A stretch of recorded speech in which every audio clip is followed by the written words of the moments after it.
we noticed was the bloat. I guess it was a tuple space. It was the memory. It just kept. It got up to, I think Chris said, 18 gigabytes, and it got.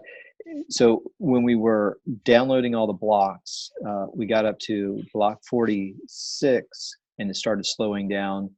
Then block 47, 48, it really started slowing down. So we decided to just let it run. And then Chris said that it got up to block 58, and then it just kind of shut down. It didn't go beyond that. Okay, and so you were, hold on, confirm you were running 9.6? Right. So that was the 9.6. Okay. So with the update to the 9.7, so we're going to start fresh, and he's going to bump up the RAM to 16 gigabytes. So, so I think we were a little bit on the small side on the RAM. So we're going to bump that up, and hopefully our performance will increase. Cool. Do you know, in your run command, were you making sure that to specify the store type V2? That I don't know. Yeah. This is going to be really important because we don't have, I'm typing it in the chat here. So in your run command, you want to include a specification for store type V2 on running 9.7. Because that's what cues the node to use the new R space. Okay. And Jim Whitescarver, he was kind of leading the effort. So, and he probably didn't make that. He didn't comment on that. So yeah, well, and admittedly, it's a little clunky because obviously, you know, we in this kind of pre-release phase, there's a number of changes coming fairly fast and frequently related to what your run command needs to include. But that store type for 9.7 is really important. That will allow you to run the new R space. The other thing that's important in your run command, I'll put it here in the chat window, is the specification of map size to make sure that your database is provided enough size. Map size, okay. With the release of 9.8, you will no longer need to specify the store type. The new R space will run by default, so that you can look forward to that. Okay. And what network were you connecting to, Steve? You were connecting to the testnet? Yes. Okay. So, yes. Okay. And when you say it started to get long, so you were connecting to the testnet was delivering these blocks to your node, and you just observed it taking longer and longer to add a block? Right. Once it got up to about block 46, it really slowed down. It seems like there was a lot of, I guess, going out and retrieving the information, on the right side column, it said, the information then again. So it seems like it was getting information that it already had for the second time. And I think, here, let me read Chris's notes. Yeah. Let me go back here.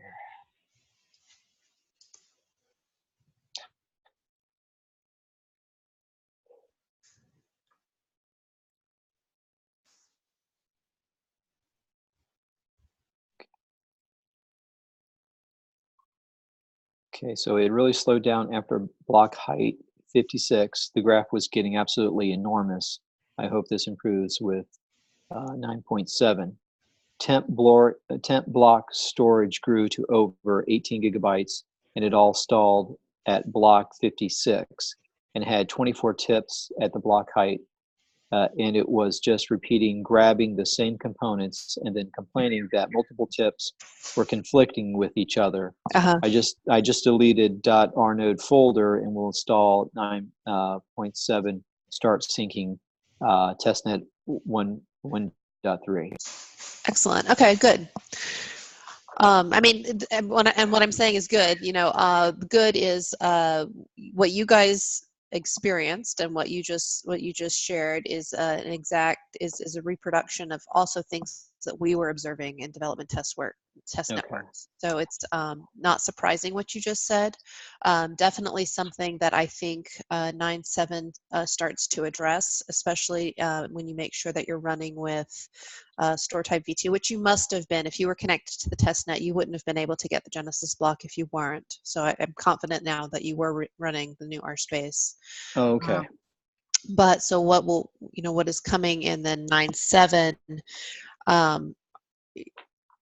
are just some optimizations that I think will help resolve to some degree what you were experiencing. We are still investigating the issue though as well, because we don't, when it's happened, we don't exactly know why. I mean, we've observed it happening. We make an educated assumption about what's happening, and we address it, and we see improvements, but we don't see complete resolution. So we're continuing to whittle down, I guess is the good word to use, and the investigation of that.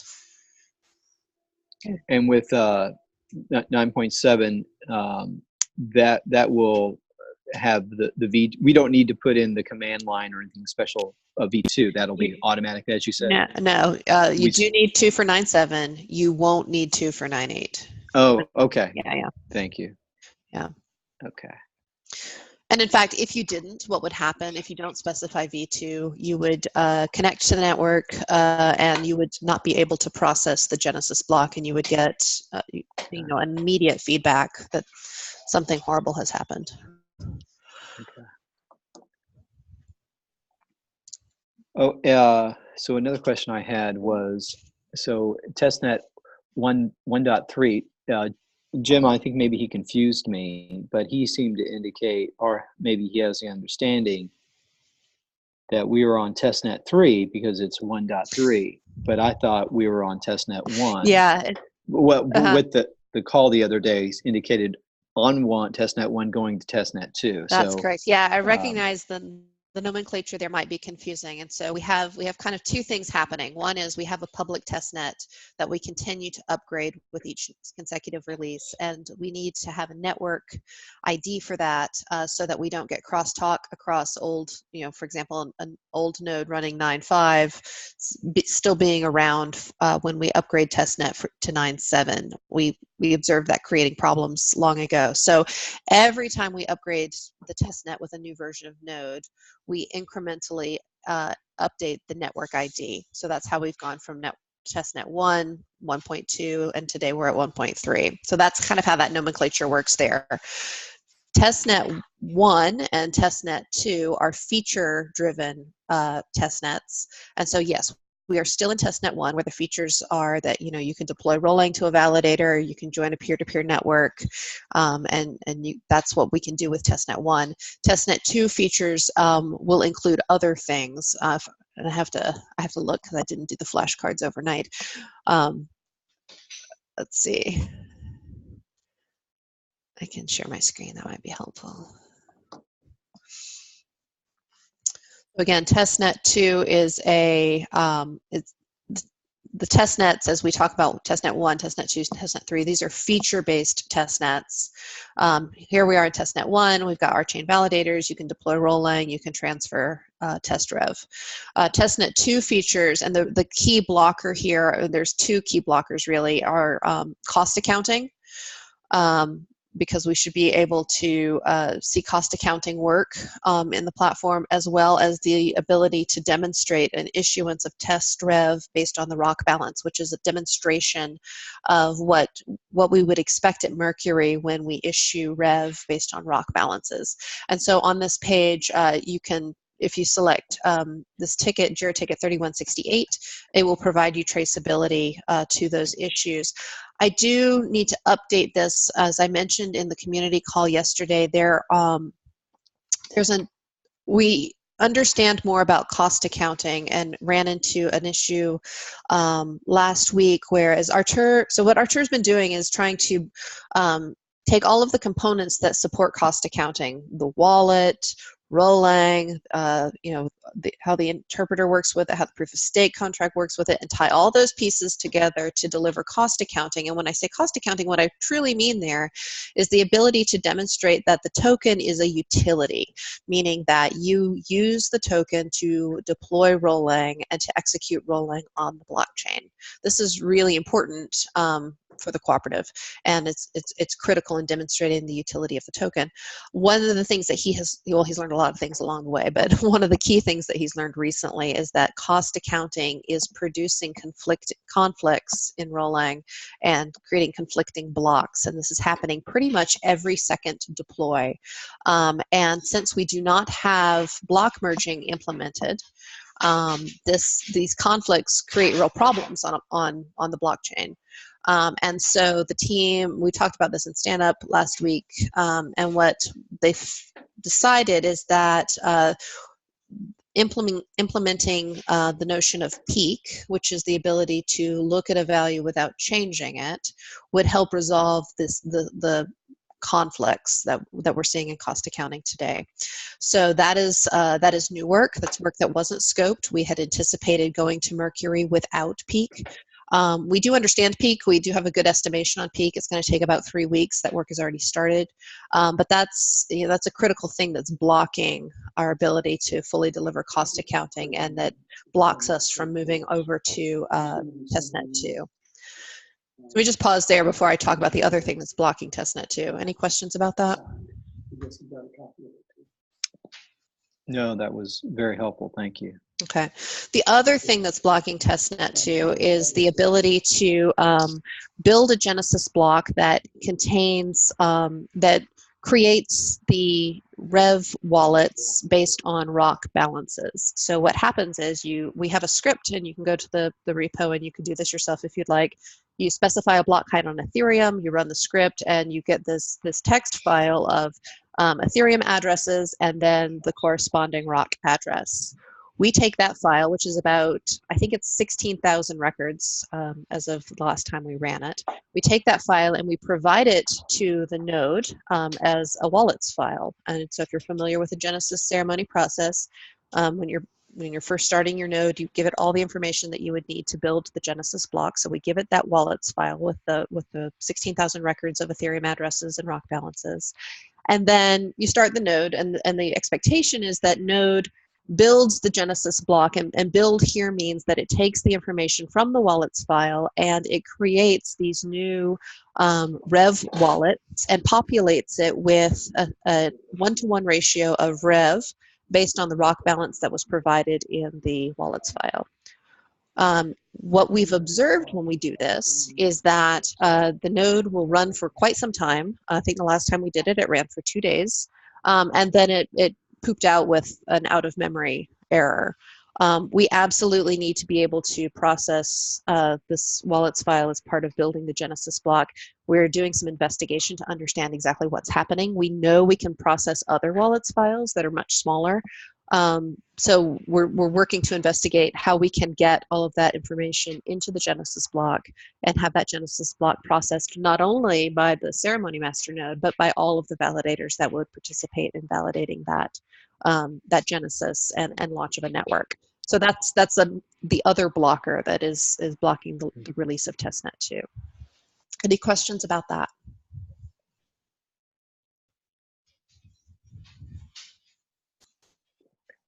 No questions. Okay. Cool. Well, I mean, I agree. The nomenclature is confusing. So if you keep in mind that testnet 1, testnet 2, testnet 3 are related to features, and when you see the network ID on testnet 1.2, 1.3, those are related to upgrades of the testnet related to recent software releases.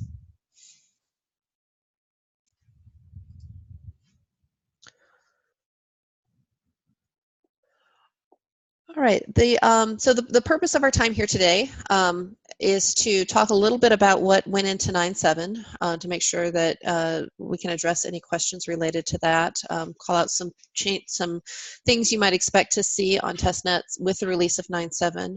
Also, I do have some questions related to changes that I know are coming with 9.8, and I just want to validate some assumptions that I have there.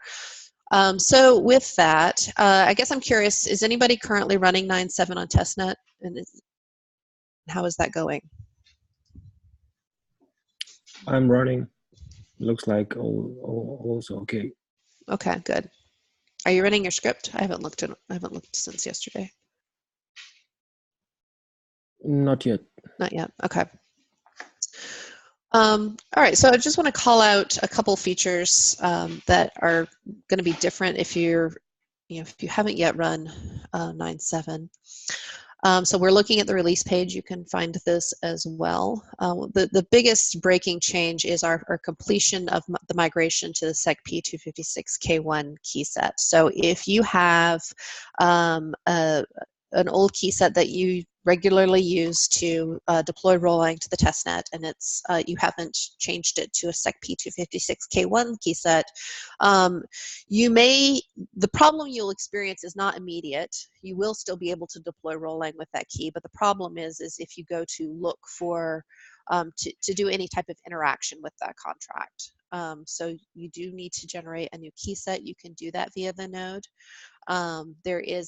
There's a bug related there. If you use keygen in the node, some people will experience kind of a break in their console typing. If you take a look at ticket 3501, it gives you a workaround. The workaround works. Also, I'm very pleased that the fix to this bug is currently in dev, and it will be in 9.8. Since it's not a particularly critical bug, we're not going to accelerate the release of 9.8 just yet, but just know that that's coming, and it'll be nice to have. The other thing you'll notice when you're generating keys now is that we have changed.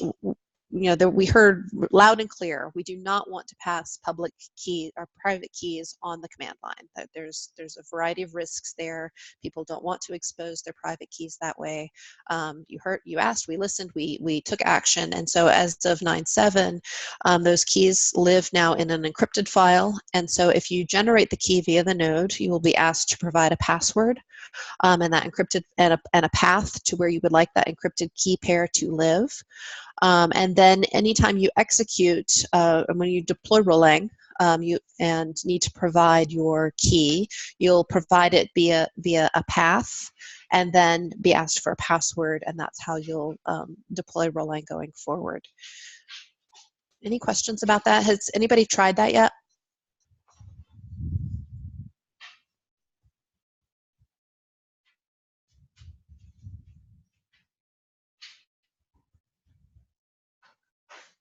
Sorry, is it already in the current node or? Mm-hmm, it is. It's in 9.7. No, not tried yet. Okay. So maybe we'll do that in just a minute. I'll give a bit of a demo of how that works and what that looks like, just simply because it does look different than what we experienced before.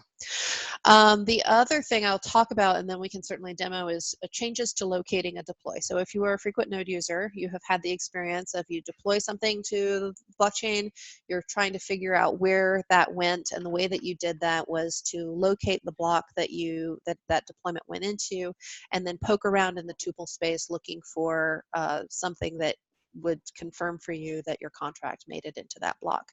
Very clunky, very unsatisfactory. So with this release, now anytime you do a deploy, you'll be returned with a deploy ID, and you can use that deploy ID to look and see, you can ask Node, where is that, find this deploy, and it will return the block header information for where that deploy landed.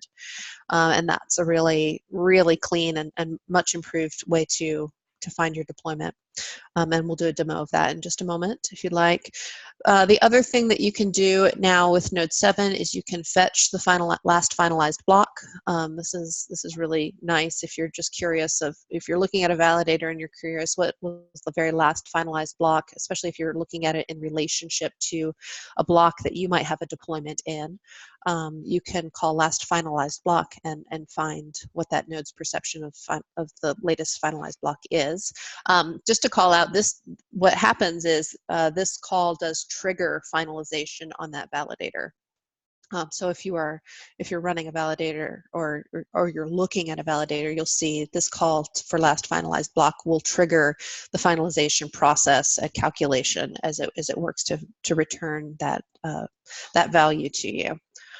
I also want to call out that with this release, the proposed API is now currently both on an external and an internal port. This is, if we look back at the history, we've had the proposed API on an external port so that to facilitate people queuing validators to propose.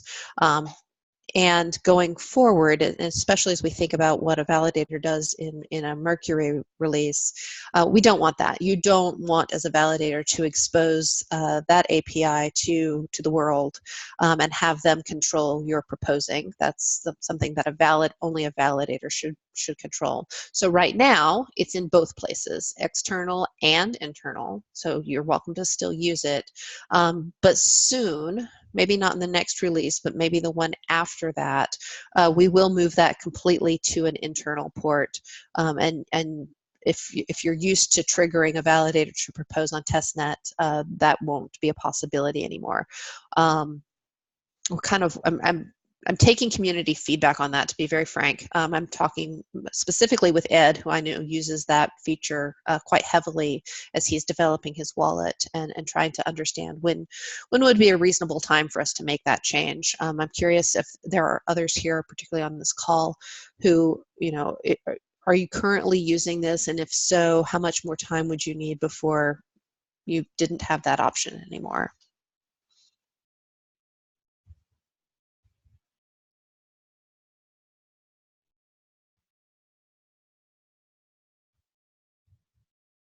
Wouldn't it be sufficient to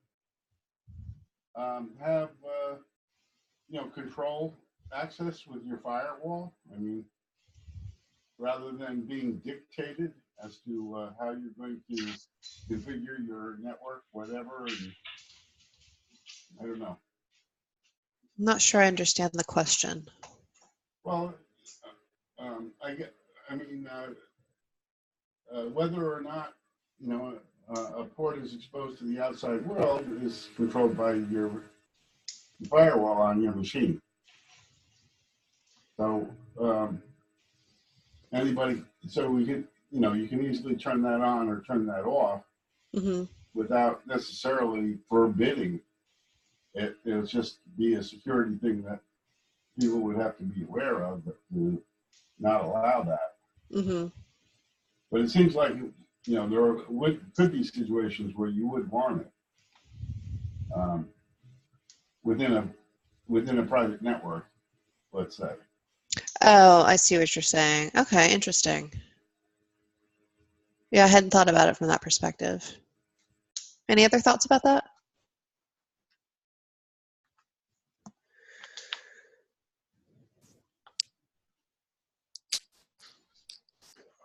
I was thinking if there will be no way to force the propose, and the way to be ensured that your deploy is included in a block will be to listen for an event that will return your. So I wonder if I make a deploy, and this deploy should return me, and there is an API that will return me the block which has my deploy. Maybe I listened not too carefully, but how does it look like? So deploy is returning me some ID, and I make a query on the API endpoint, give me the block with this deploy, and it will hang for about a minute while this node will propose.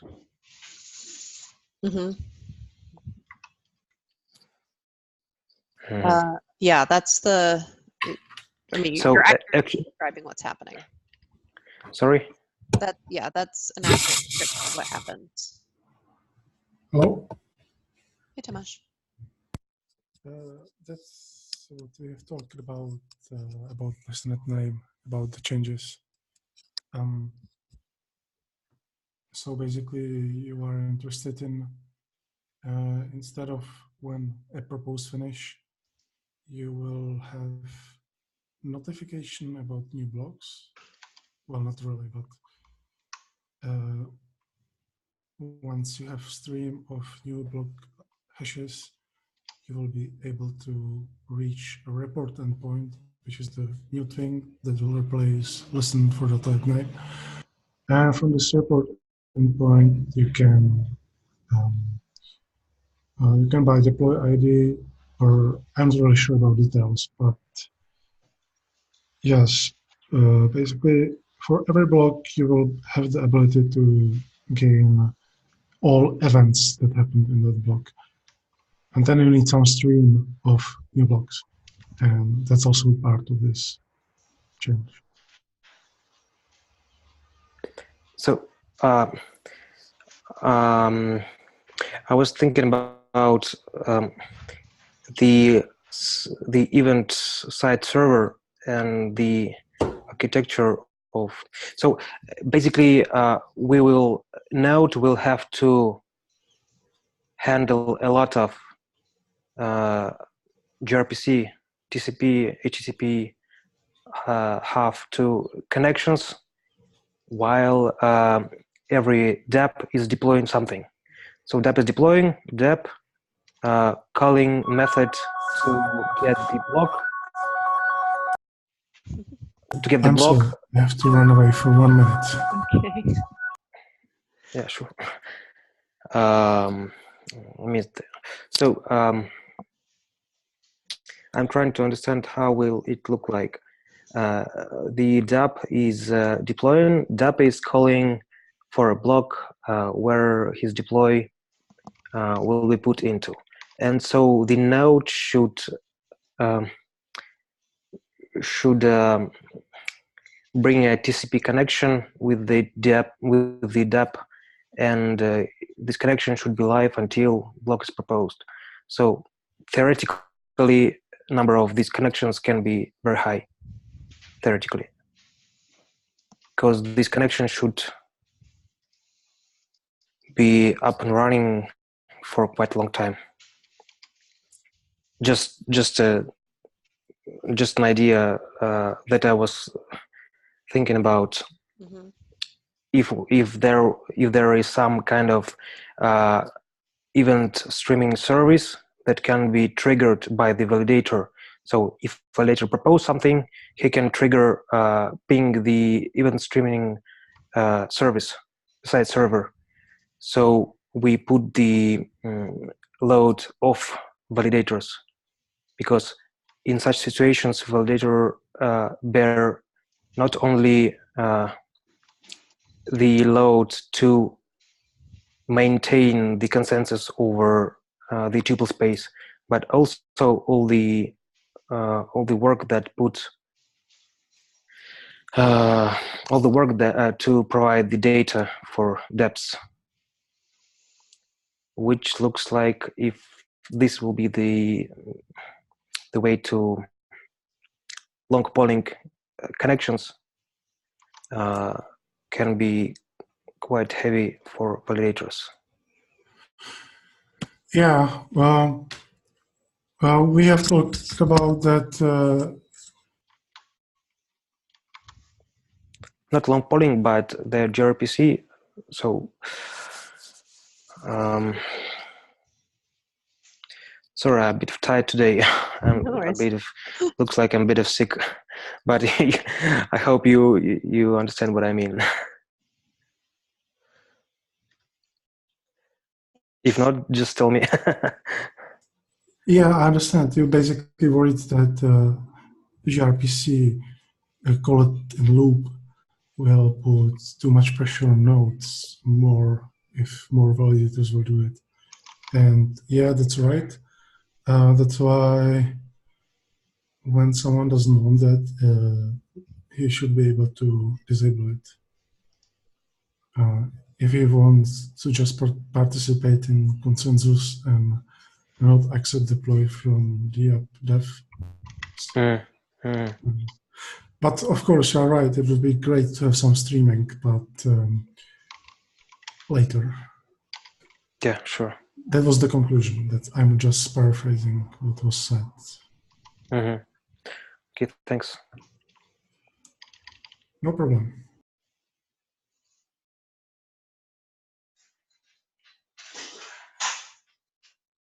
Any other thoughts or questions related to that?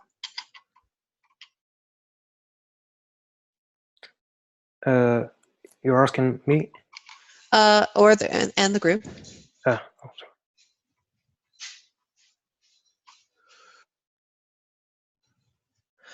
Okay, let me demonstrate some of these changes since it looks like a number of you haven't looked at them yet. All right, so here I have, I'm running a node. I've connected to the public testnet. So that's what's in this window here. And then this tab here is the, I'm looking at the logs of node 1, which is one of the validators on the public testnet. And then here is the console of my node. And so what I want to show you is what it looks like now when you deploy Rolang to the testnet. So let me just make sure that I have everything I need here. Now, I guess this is an area where I've sort of been confused. I mean, we used to use keys from the table in order to be able to propose. Now we make our own keys. But yep, you do need to generate new keys. And the node does that now, so we don't need that table anymore. In fact, that's a good reminder. I need to delete it. Okay, and but the accounts you generate clearly are not going to have a wallet. So I'm wondering how a deploy can succeed if they don't have a wallet. Well, right now, I mean, we don't have cost accounting fully implemented yet, right? So that's not, that functionality is not happening. Deploys will succeed in the same way they have been, which is we are providing a flow limit and a price, but really nothing's happening related to that. Does that make sense? Okay, thank you. Okay, sure. All right, so I have already generated a key pair via the node. And so here you can see my console, and I'm going to deploy to node 1, which is a validator on testnet, with my private key, which is now encrypted in a file, and I've provided the path to it. And then I'm going to deploy the philosopher's Rolang contract. So I do that. And you'll notice that here's where the change is. Let me just make this bigger. Here's where the change is. I've been asked to provide a password for my private key file. I do that. And now you'll notice that my deployment was successful. I've also now been provided a deploy ID. And if we look back over here to the validator number 1, we can absolutely confirm that looking at the logs of validator 1 clearly received that deployment, and there it is. And we can wait for validator 1 to propose a block. And so let's do that, and then I'll show you how we can find that deployment in a block. So if I'm running tests, I can't be sitting there putting in my password to the private key. Can I still put it on the command line? If you're running tests, like if you've scripted it, is that what you're saying? Yeah. Surely there must be a way to automate the delivery of that, right? There must be. I don't know it, but I guess I'm asking for collective knowledge. Surely that's a thing, right? Yeah. It should, that's something that needs to be answered. Mm-hmm. All right, so this validator has proposed a new block. We watched it happen in logs. And so now I need to remind myself how to find it. So I'm going to look here at the user guide and remind myself that, yes, I will return a deploy ID, and then there's a way to find it. What is that? I can use the find deploy and then provide my deploy ID. So let's give that a try. And so here is my deploy ID. I'm just going to copy this. Oh, the other thing to call out is you'll notice on my terminal just now, because I used the password for the encrypted key file, the typing is now broken on my console. So now I will use the workaround. And now all of a sudden I can type again. That will totally be resolved in the next release. Okay, so I want to figure out what happened to my deploy. And so I'm going to ask the node to find deploy. And I'm going to, shoot, I haven't done this enough to make it just fall out of my fingers. Bear with me. Find deploy, and then I provide the deploy ID. Got it. Okay. Is it all one word? No, it's hyphenated. Oops. Shoot. And find deploys without dashes. Is it? Without dash? Okay, let's give it a go without the dash and see how it goes. And then I do want to call out this. You'll notice that this deploy ID is quite long. And if you do this a number of times and are just visually scanning the deploy ID, they look identical. And then you really have to look carefully to recognize that each deploy ID is different. What I recall from having done this the other day is, this part is fairly identical, and it's back in here where you start to see the uniqueness of this deploy ID. So just keep that in mind as if you are visually looking at your deploy ID and start to wonder if it's truly a unique ID. It is. It doesn't know how to find deploy. Let's try, I do think it has a hyphen. Or did I not provide, shoot. There we go. Now we noticed. I think I missed it. Yeah, I missed the 3. Darn it all. Yeah. Sorry, Jim? How to be. We noticed in our testing with the block space, we did testing with the block spaces in Tampa Bay on Monday night, and noticed that the show blocks doesn't accept a gRPC host parameter. Is there a way to show blocks for another node? Yeah. Yeah, there is. I'll show you that in just a second. This is going horribly. Let's see. I do think... It's find deploys without dashes on. Oh, without dashes at the front. Yeah. Okay. All right. All right, let's just do this. You guys are getting the clunky experience today. And we still think deploy ID does not have dash, yes? Not sure for that. Okay, we'll give it a go. You're doing great. It does have a dash. Oh, I yeah. think it's, oh, you found out. Yeah, I was going to say, Yeah. I think it does have a dash, by the way.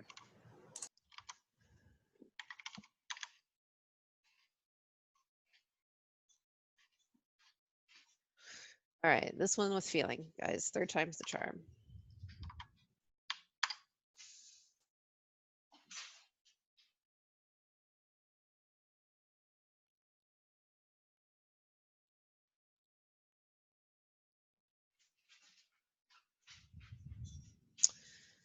All right, it could not find the block with that deploy ID. I wonder why.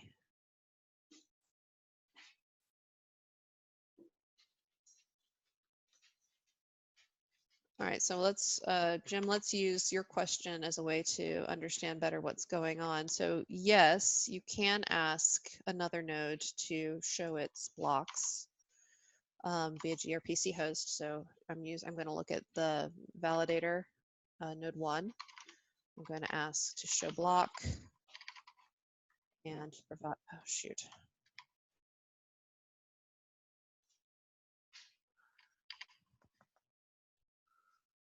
I want to show this block, please.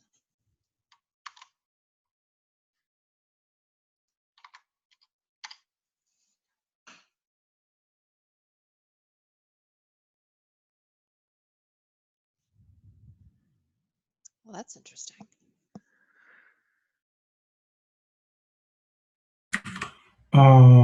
Isn't it working after finalization? Isn't it working after finals? Well, I would expect when I see that this validator says it's attempted to add this block, it's computed the block, and has now sent out the block to the network.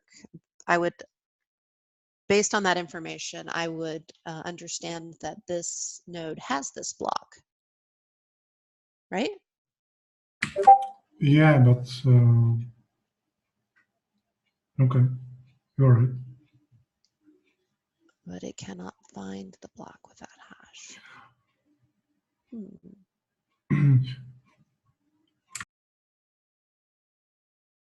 That's surprising.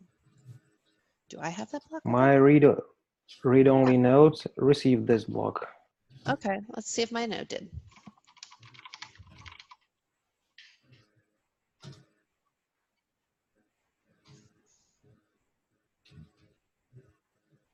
Mine did too. Okay, interesting. And you can see that there's the deploy is in there. So let's actually query my node for that deploy ID, which up here.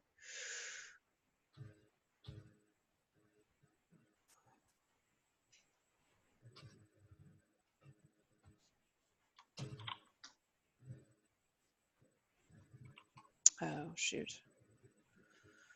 Let's just capture this.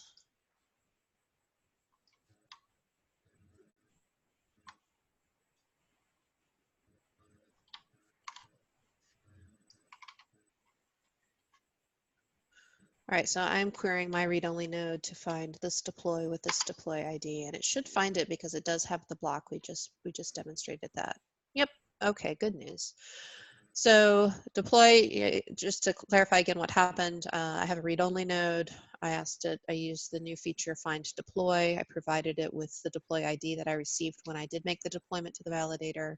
And then what it returns is the header information from that related to that deploy. So it shows me the block hash, which we verified just a minute ago. In fact, that deployment does exist in that block. It is block number 7, which we confirmed on the read-only nodes log, as well as the validator 1's log, but for some reason validator 1 doesn't think it has this block. You also know that within this block there is only one deployment, and that the fault tolerance is -1 at this point.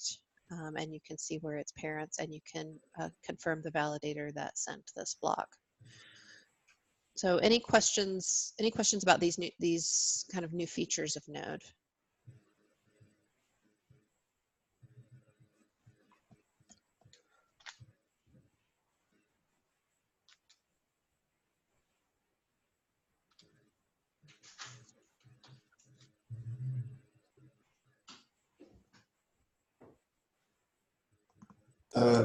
Is this information tell us that this block is finalized, or that it doesn't exist? Well, it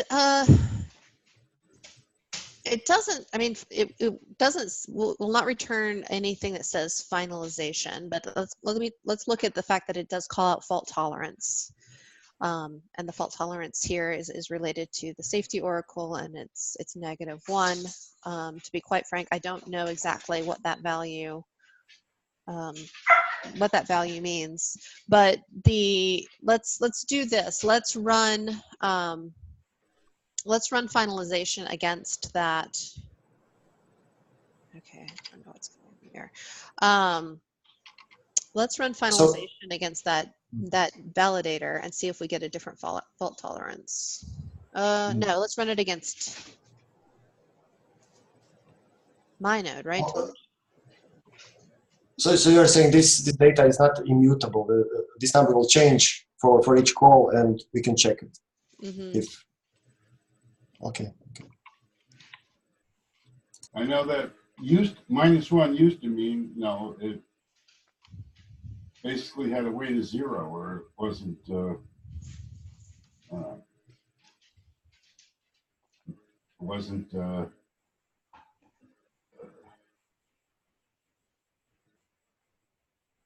Didn't have any weight. Yeah. Well, fault tolerance is different than weight. Fault tolerance means that based on the consensus protocol, that this block, based on the validation and the number of blocks that have been built on top of it, that it would be, a positive number, a number greater than 0 indicates that it is immutable, that it's finalized, that there would nothing, it's number 1, it's been included in the blockchain, it's not been orphaned, and number 2, that enough validators have built on top of it to consider it final and immutable at that point. That's different than weight. I know, but if it had a weight of 0, it would have a -1. I don't think that's how that works. Well, how could, if it had a weight of 0, how could it have anything but? I don't know. I don't need to know right now. Okay. So I ran a request for the last finalized block on my read-only node, and according to my read-only node, the last finalized block is Genesis. That's the block that I received. It's finalized by default. It's just part of being the Genesis, being that Genesis block. So my node does not have a sense of any of the other of the 7 blocks that it has being finalized. My guess is probably the validator wouldn't either, but let's see. So you can type up arrow to get your last command back, right? I can, but I don't want the last command that I did. So what I'm asking here is I'm asking validator 1, what do you think the last finalized block is? And what we should observe, so this is the log of validator 1. And you can see that it ran the last finalized block calculator, and it calculated, it's returning that for this block, it's -1. I guess is it's going to show Genesis. There's not many. Let's see. This is absolutely Genesis because there's so much stuff in the tuple space. So it's still returning the Genesis block as the last finalized block. We do see it in our development test network. When there are more blocks, what you see is when you ask the node for the last finalized block, you will see it run through the finalization calculation, and if there's lots of blocks, you'll see a lot of streaming logs related to that, and then it will return the number of the block that was last finalized, and it's usually greater than Genesis after we get several. I don't know what the minimum would be, but I know that we certainly see it happening in our dev network that's currently running with 7,000 blocks. So any question about that? We did a deploy, but did we ever propose it? We will. You shouldn't expect to propose. Well, let me be really clear. On the RChain public network, on the RChain public network, only validators will control proposing. They can propose. They are incentivized to propose. They are incentivized to propose regularly. But they control when and what they propose. Like they can batch deployments if they'd like to. They can just propose with every deployment that they receive. That's an economic choice of a validator. So did we deploy to a validator or locally? I don't know. To a validator. Okay. That's what the gRPC, when in your deployment, when you specify the gRPC host and then you give the validator address, that's what's happening. Okay, I just, I guess wasn't paying close attention. Thank you. But you do make a good point. Like in a private network, if you wanted to, if you wanted to control your, you could set it up that way. You could create a private network where the expectation is that people deploying rolling to the network have the ability to queue a propose off of a validator, or off, if their node is a validator, that would make sense. But for the R-chain mainnet, that's not how it will work. Validators are incentivized, they're rewarded for proposing new blocks, and they also have the ability to control when and what they propose. They're disincentivized not to propose things. So there shouldn't be a whole lot of concern about a validator not proposing deployments that it receives. Is there any logics that is intended to be used by validator runners so they can estimate what deploys do they have and make a decision to propose it or not? It should be. There's not yet. Yeah, Oh, okay. I asked Khan recently, but I don't know yet. Right now, it's just agreement. Okay. I mean, yeah. I mean, as I understand it, like we have to, a validator has to do some independent figuring out of what's economically efficient and productive in terms of cadence of propose. Also, how to. I know that there's some other people playing around with Node and are experimenting with batching, like collecting and how many deployments make the most efficient and most rewarding block to propose. That there's a fair amount of economic thinking to do there, but as a validator, that's something you'd want to consider.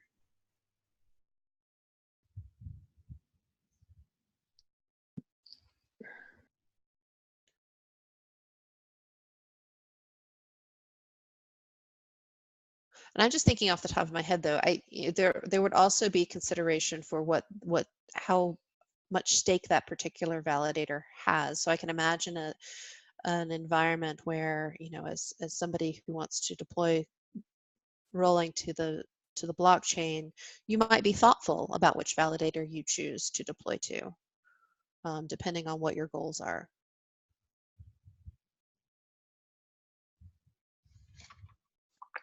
Yeah, a lot of moving parts. There are a lot of moving parts, and economics is always messy. Predicting human behavior is also very, very messy. Yeah. Yeah. Any other questions about 9.7? So again, you need to update your keys. If you're using keys, old keys that you've been using for quite some time, you should absolutely update them. And I encourage you to do that via the keygen feature. Get some experience using that. The key, you can provide a path to an encrypted key file. That's quite nice if you don't want to pass your private key on the command line. You can, new features that are available to you as you will get a return of your deploy ID, and you can use that to figure out where your deployment landed. We do have a bug related to this conversation to figure out why validator 1 did not return the deploy ID or return the block when we provided a deploy ID, even though we observed that it had the block. That's weird. Also that you can queue, you can use the call to last finalized block to find out what the last finalized block is, as well as knowing that triggers the finalization calculation, if that's something that's interesting for you, especially related to if you're how you want to understand your deployment in relationship to finalization. So those are the new features that are in Node 7. Any questions about those? Anything I should take back to the team?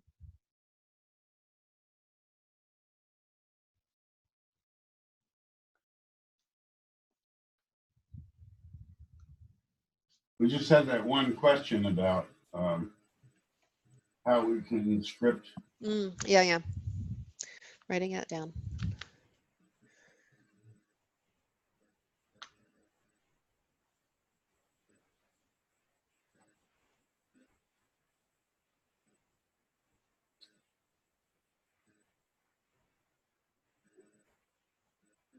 Okay.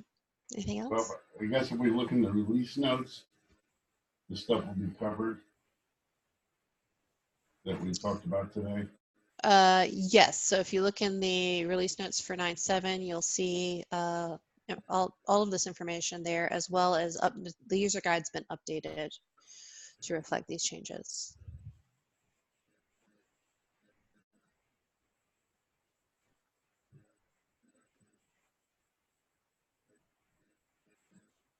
Sweet.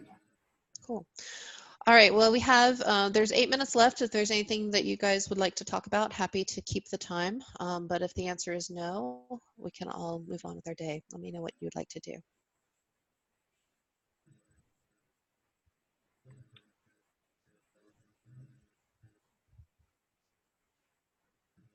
All right, I'll take that as it's time to move on with our day. Thank you so much for being here today.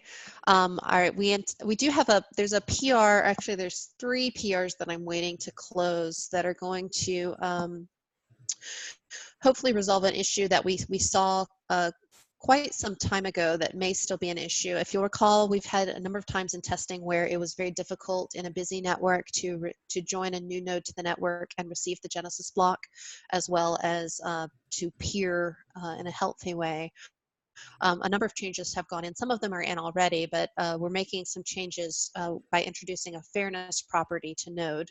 And once those PRs are in, I would very much like to use this time with this group to test that and to play with it a little bit and to see if it changes the way that we experience joining a network when the network is quite busy. And where busy means there's a lot of proposing going on. There's a lot of block building, and we're trying to join new nodes into that busyness. So I'm looking forward to doing that. Hopefully to do that next Thursday would be quite nice. All right, everyone. Well, thank you for the time today, and we'll see you next week. Thank you. Thank Bye-bye. you. Thank you.